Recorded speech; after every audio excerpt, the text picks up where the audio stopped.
La última teoría que vamos a ver de torsión, perdón, es para secciones rectangulares.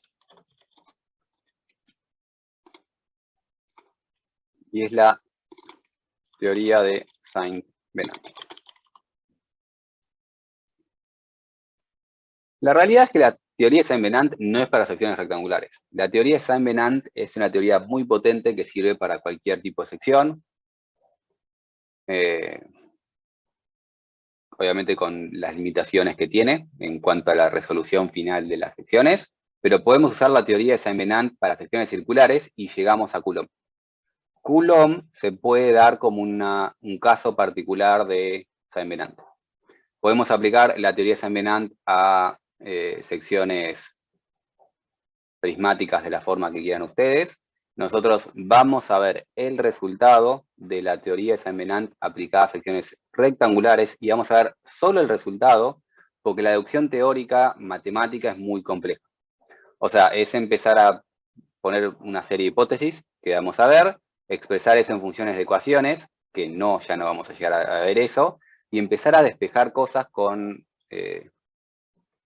ecuaciones diferenciales que quedan muy poco lindas y cuya solución después se da para casos particulares. Es decir, tienen un set de ecuaciones diferenciales que tienen que cumplir y después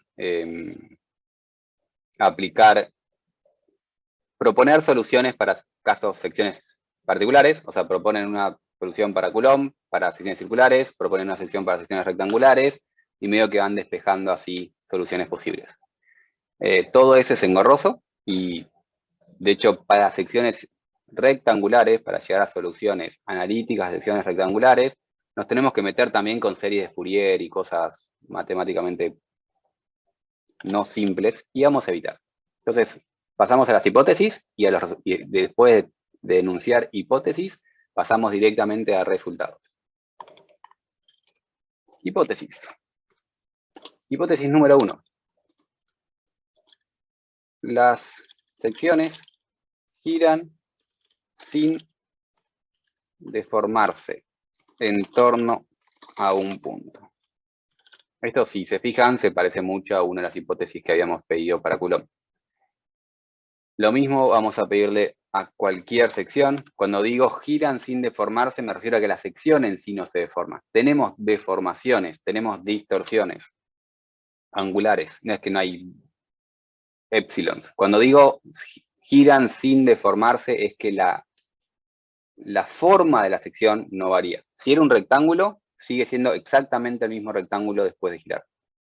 Si es una circunferencia, sigue siendo la misma circunferencia. A eso me refiero con sin deformarse. Cuando esto gira sin deformarse en torno a un punto, o dicho de otra forma, las traslaciones. Si yo tengo una sección cualquiera, y ese punto no es G, y gira en torno a un punto, esto hace una traslación en torno a ese punto, de forma que puedo describir el desplazamiento como el giro por una distancia. A esto nos referimos con giran sin deformarse. Después va a haber distorsiones angulares, obviamente. Si no hay distorsiones angulares, si no hay deformaciones, no hay tensiones, y algo de tensiones tiene que haber. Pero bueno, ese desplazamiento es proporcional a la distancia a cierto punto. Y ese punto, de hecho, ni siquiera es G, no es el baricentro. Pero no nos vamos a meter en ese problema en este momento. A veces es G, pero no siempre lo es. Es un punto. La segunda hipótesis de Coulomb es que existe alabeo. La sección se alabea, o puede existir alabeo, mejor dicho, vamos a cambiar la palabra, puede existir alabeo, podemos tener secciones que no se alabean, por ejemplo la sección circular que vimos con Coulomb, puede existir alabeo, pero el alabeo es constante a lo largo de la longitud de la barra. Lo que nos pide Saint-Venant es que de existir alabeo sea constante a lo largo de la longitud de la barra. Les recuerdo lo que es el alabeo. y teníamos hace un ratito la sección circular. Cuando yo giraba mi sección circular, cuando yo hacía esto, las secciones planas permanecían planas. Nuevamente no estoy haciendo trampa. Cuando yo hago así, estoy realmente girando la sección, pero del otro lado, la sección plana permanece plana. Eso es porque esta sección no tiene alabeo. En cambio, cuando agarraba, por ejemplo, la sección rectangular y la giraba, las secciones planas dejan de ser planas. ¿Ven? Es que se forman esas onditas. Eso deja de ser una recta. Eso es porque la sección se está alabeando. Simon-Ant nos dice que puede existir alabeo, pero para aplicar Simon-Ant, esos alabeos tienen que estar permitidos y ser constantes. Y eso se llama alabeo libre. El alabeo, para ser constante, lo tenemos que dejar libre. Entonces, esto de permitir alabeo, pero que el alabeo sea constante, es alabeo libre. Esto simplemente para mencionar que las cosas se alabean, las secciones circulares no, pero las otras secciones sí se alabean. Cuando lo vemos de frente, Simon-Ant nos va a pedir que no cambie la forma, pero después puede tener desplazamientos en dirección del eje de la barra, que se llaman alabeo. Con estas dos hipótesis empieza justamente Simon-Ant a explayar la teoría. Acá tenemos una ecuación, pone una ecuación para describir el alabeo, que es el desplazamiento en dirección de X, vincula esas dos cosas, impone condiciones de borde, cuentas complicadas, que vamos a evitar, y llegamos a soluciones particulares para ciertas secciones.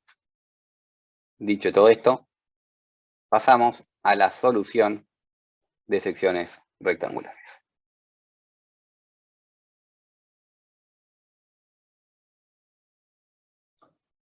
En secciones rectangulares, como siempre, nosotros tenemos un momento torsor, y este momento torsor genera tensiones dentro de mi sección. Las tensiones que va a generar dentro de la sección rectangular son también tensiones que van girando de esa forma. Porque las tensiones tangenciales tienen que hacer lo mismo que hace mi momento torsor. O sea, por más que estemos en la teoría que estemos, siempre el momento torsor tiene que ser igual a la integral de tau por r en el área. Esto se tiene que mantener siempre, porque es mi ecuación de equivalencia. Entonces, si el MT está girando de esa forma, las tensiones tangenciales deben girar de esa forma. Lo único, o sea, eso no es una duda, eso lo sabemos sin plantear nada. Lo que no sabemos todavía, y sale de la deducción de Simon-Ant, es que para las secciones rectangulares,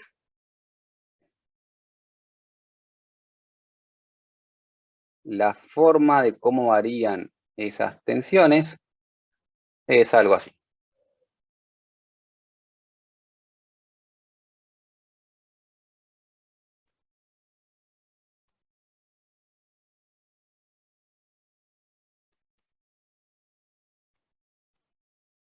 Y también en la otra dirección. O sea, estoy agarrando planos cualquiera, pero tenemos un cierto tau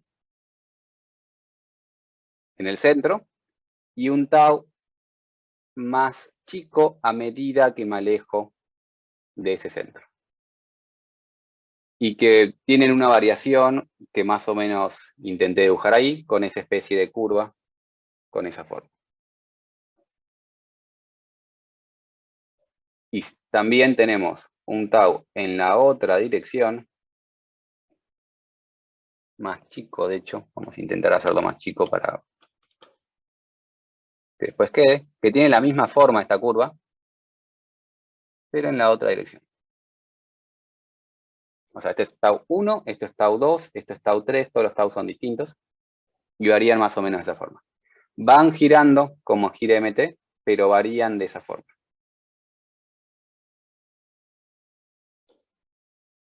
Y Saint-Venant nos da aproximaciones a esos taus y nos dice que el tau max es de hecho ese tau 1, el tau que está justo en G, en ese borde, o sea, justo en la mitad del espesor, y nos da expresiones de forma que ese tau es igual a un alfa, ahora vamos a ver qué es alfa, por mt dividido b al cuadrado por h. Y que la curvatura es igual a un cierto parámetro beta por mt dividido g, siempre está el material, por alguna inercia que es b cubo sobre h. Siendo b y h, no lo dije, pero como siempre, en mis rectángulos, eso es b y ese es h.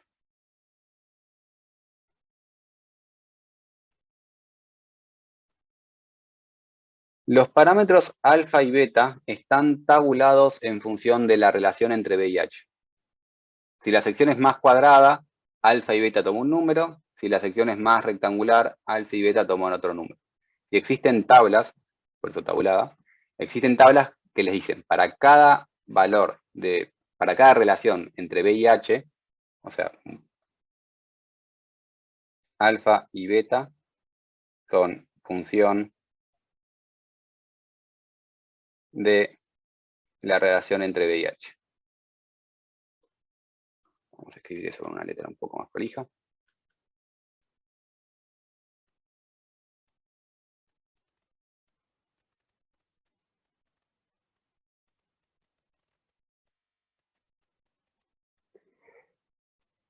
Y existen tablas que le dicen nuevamente para cada relación, más cuadrada, más rectangular, la relación entre estas cosas. En el caso particular que h es mucho mayor que b, si h es mucho mayor que b, y ahora vamos a ver en realidad cuánto es mucho mayor. Si h es mucho mayor que b, alfa y beta son iguales a 3. En principio son parámetros distintos y son ligeramente distintos, pero cuando h es mucho mayor que b, ambos son iguales a 3 y llegamos a la expresión de que tau es igual a mt sobre, y en vez de ponerlo como alfa, es común ponerlo dividiendo, un tercio de b cuadrado por h, y chi es igual a mt por g por un tercio de b al cubo por h.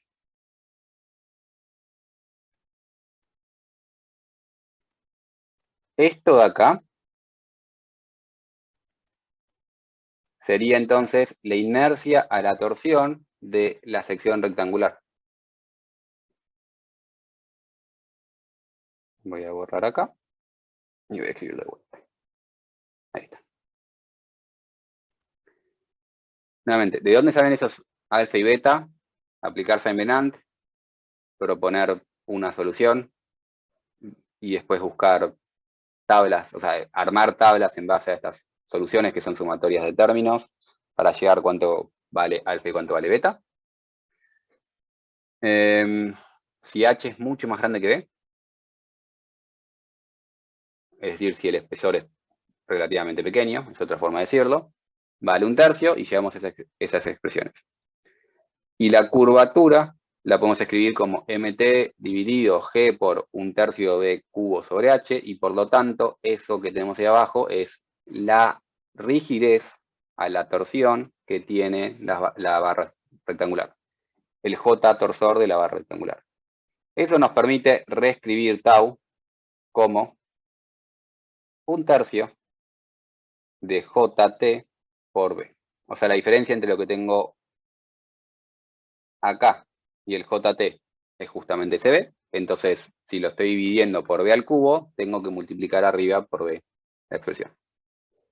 Que es, para mí, la forma más común de ver el tau. Generalmente se escribe de esta manera. Se calcula el JT y después es, perdón, un tercio no. Estoy mal, ¿no? Ese tercio ya no va. Se calcula el JT y es directamente M, el momento tensor dividido J por el espesor que tiene la barra. ¿Vamos bien? Bien. Lo otro que se da es que cuando el espesor...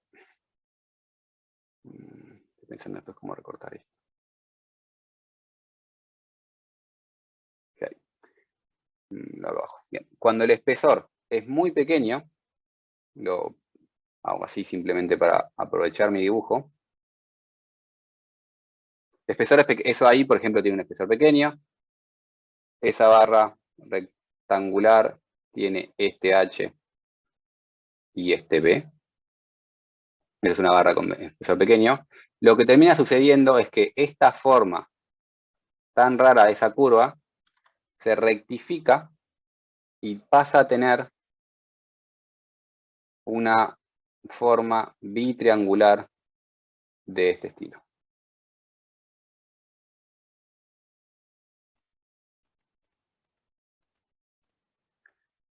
Cuando es muy pequeño, no tiene espacio para hacer esa curvatura que teníamos acá a la izquierda, ese cambio de taus requiere cierto espesor. Cuando el espesor es pequeño, se rectifica. Voy a hacer un zoom por las dudas. Eso es perfectamente lineal. O sea, es un tau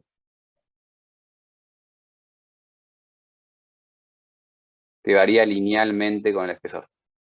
Vale 0 en el centro y varía linealmente con el espesor. Para lograr esa linealidad, requiero espesores pequeños. Entonces, siempre que tengamos... Felipe, ¿Sí?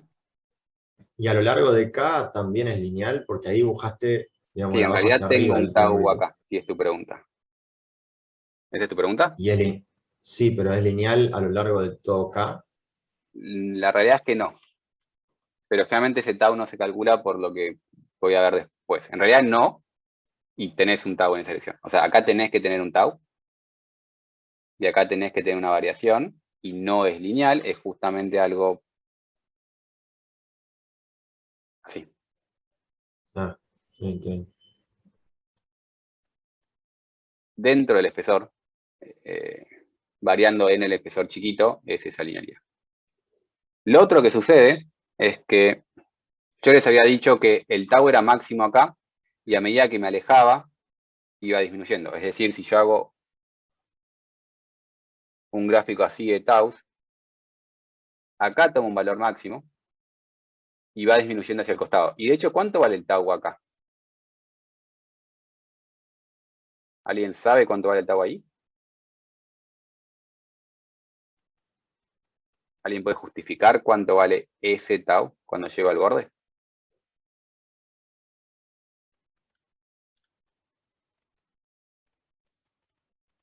Los ayudo y les recuerdo que esto es una barra y tiene un plano arriba. Y la pregunta es cuánto vale el tau del borde.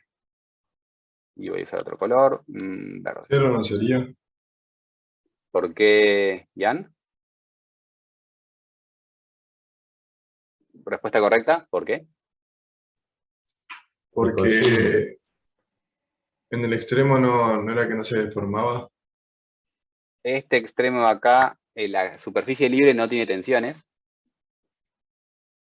Y eso me falta igual una parte. La superficie libre no tiene tensiones.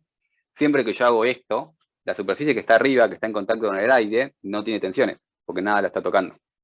Esa es una superficie libre. Entonces, cuando estoy haciendo esto, acá arriba, o cuando estoy haciendo esto, cámara rara, cuando estoy haciendo esto, acá arriba, no tengo tensiones. Entonces, en esta esquina, ¿por qué no tengo tensiones? O sea, no tengo tensiones arriba por superficie libre.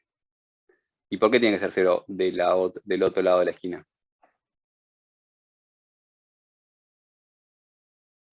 Creo que lo había dicho ya en Lucas. La de arriba vale 0. ¿Y por qué vale 0 la de la cara? No, por Koji, o sea, Por digo Cauchy. yo, pero Es eso, es después eso. el porqué de Koji no lo sé ya. Medio complicado. Lo vimos, lo estudiarás de vuelta cuando llegues al final, pero el porqué de Cauchy era para lograr el equilibrio del cubo elemental. Lo importante es que esta vale... Uy, pensé que estaba con la lapicera. ¿Qué pasó? Ahí va. Esta vale 0 por superficie libre. Y esta vale 0 por Cauchy. Entonces, la variación de ese tau tiene que ser algo que es máximo en el centro y llega hasta 0 en el extremo. Así varía el tau. Lo mismo tiene que suceder en mi sección rectangular. La diferencia es que si esto es muy alargado, lo que termina pasando es que vale 0 en el extremo, pero después toma un valor constante prácticamente hasta que vuelve a valer 0 en el otro extremo. El tau de el centro de este punto, de este punto, de este punto, de este punto, siempre es el mismo valor, porque ya es tan largo que casi que no varía. En el extremo vale 0, a una distancia relativamente corta, toma su valor máximo y después plancha hasta que se acerca al otro extremo y vuelve a bajar a 0. Entonces, en secciones rectangulares, directamente no se considera, perdón, en secciones rectangulares muy alargadas o de pequeño espesor, no se considera el hecho de que el tau varía a lo largo de este punto. El tau es el mismo acá, acá, acá, acá, acá. Recién cuando estamos muy cerca de la esquina es que podemos decir, bueno, acá vale menos. Pero el tau de ese punto, y de hecho lo podemos dibujar, ahora sí, es tau 1, es el mismo tau 1 en cualquier lugar que agarre de ese rectángulo.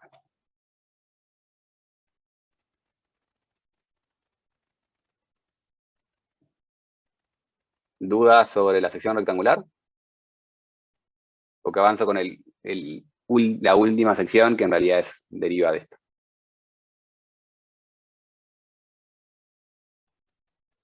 Bien, avanzamos sabiendo cómo trabaja un rectángulo alargado a perfiles abiertos de pequeño espesor.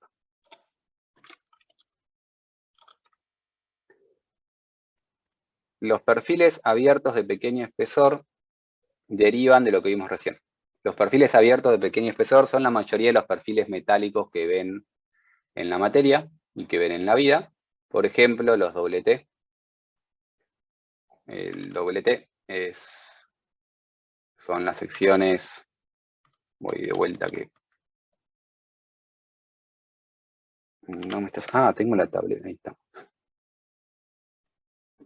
Las secciones doble-T son las secciones que tienen esta forma. Y la mayoría de las secciones de los perfiles normalizados son perfiles que básicamente son suma de rectángulos. Es decir, si agarran un L, básicamente son como dos rectángulos agarrados. Si agarran un C, un UPN, perdón, en Estados Unidos se llaman C. Los UPNs son rectángulos alargados y la mayoría de los perfiles son como suma de rectangulitos. Lo voy a explicar para el IPN, pero vale para cualquier tipo de perfil abierto de pequeño espesor formado por rectángulos. El perfil abierto de pequeño espesor tiene también líneas medias. Al tener pequeños espesores podemos marcar líneas medias.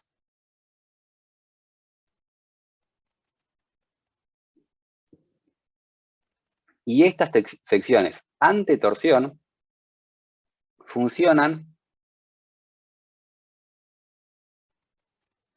justamente como sumatoria de rectángulos. Es decir, si el rectángulo de arriba de todo funciona solo, arriba de todo me refiero a esta parte de la sección, que es el ala. El ala de arriba tiene que tener un tau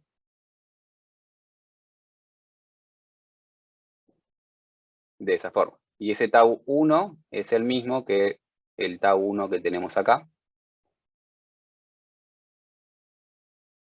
porque dijimos que dentro del mismo rectángulo tenemos el mismo tau. En el alma voy a tener un tau que tiene esta forma. Y va a ser distinto el tau 1 al tau 2. Y en el ala de abajo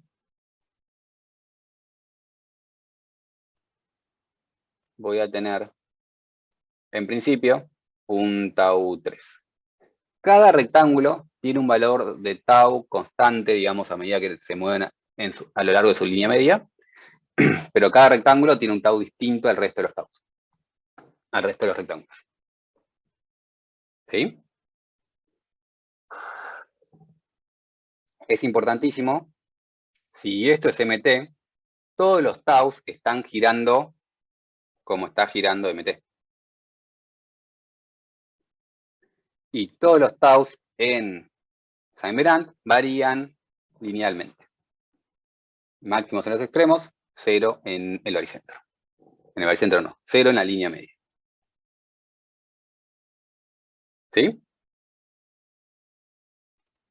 Como dije antes, esto va a trabajar como suma de rectángulos. Es decir, el JT total de la sección va a ser igual a la sumatoria de los JT de cada rectangulito.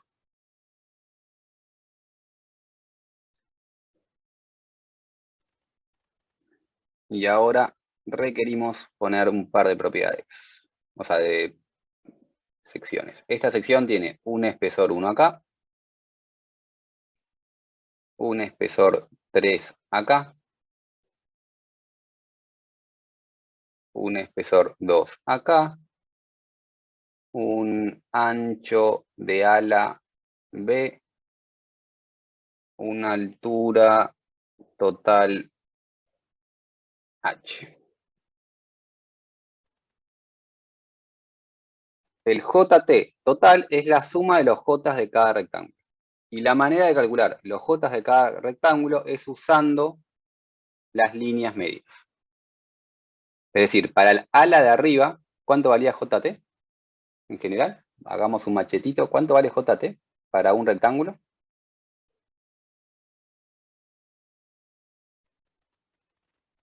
¿Alguien se acuerda? ¿Alguien lo tiene a mano? Esto es 1/3 de B I al cubo por HI. Entonces, para el ala de arriba, fíjense que todo va a tener 1/3, entonces el 1/3 lo saco afuera de la sumatoria, simplemente para simplificarme la vida, y empiezo a sumar. Para el ala de arriba, ¿cuánto vale BI? El ala de arriba es esta. ¿Qué es BI?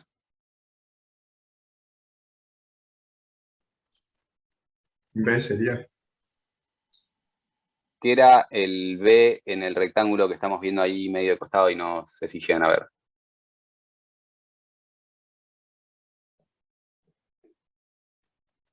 Aquí hemos llamado B en un rectángulo alargado.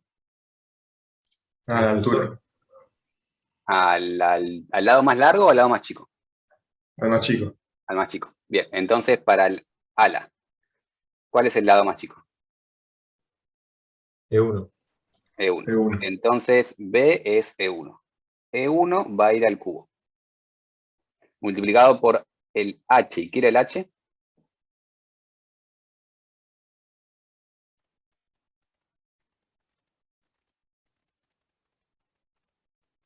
El lado más largo sería El B. lado que es B. Bien, eso es el ala de arriba. Avanzamos al ala al alma. En el alma, lo que vamos a tomar es el rectángulo del alma, pero con la longitud de la línea media. O sea, hasta ahí. B es entonces, como dijeron recién, el lado más chico. ¿Cuál es el lado más chico de ese rectángulo en amarillo? E2. E2. E2 va al cubo. ¿Y cuánto vale la longitud de esa línea media? H menos E1 Menos dividido menos 2. E3. E1 dividido 2 más E3 dividido 2. Lo pongo así para simplificar un poco. Me falta el rectángulo de abajo. Este de acá. ¿Cuánto vale el que va al cubo?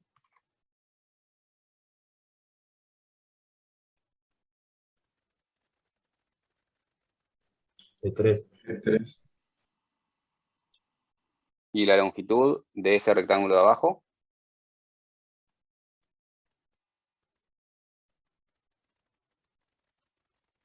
B. B. Y ahí calculé el J total que tiene esa sección. El tau va a ser ahora entonces el momento total que se mete, dividido el JT total de mi sección, multiplicado por lo que antes llamé B, y ahora lo que antes era B, ahora lo estoy llamando EI. Entonces, cada tau va a ser igual a MT dividido JT por el espesor. Es decir, tau 1 va a ser proporcional al espesor 1, tau 2 va a ser proporcional al espesor 2, tau 3 va a ser proporcional al espesor 3. Eso implica que en una sección armada por rectangulitos, el mayor tau está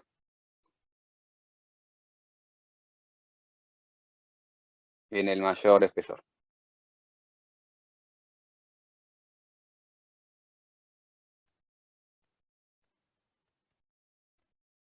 El rectángulo con más espesor termina teniendo más tau.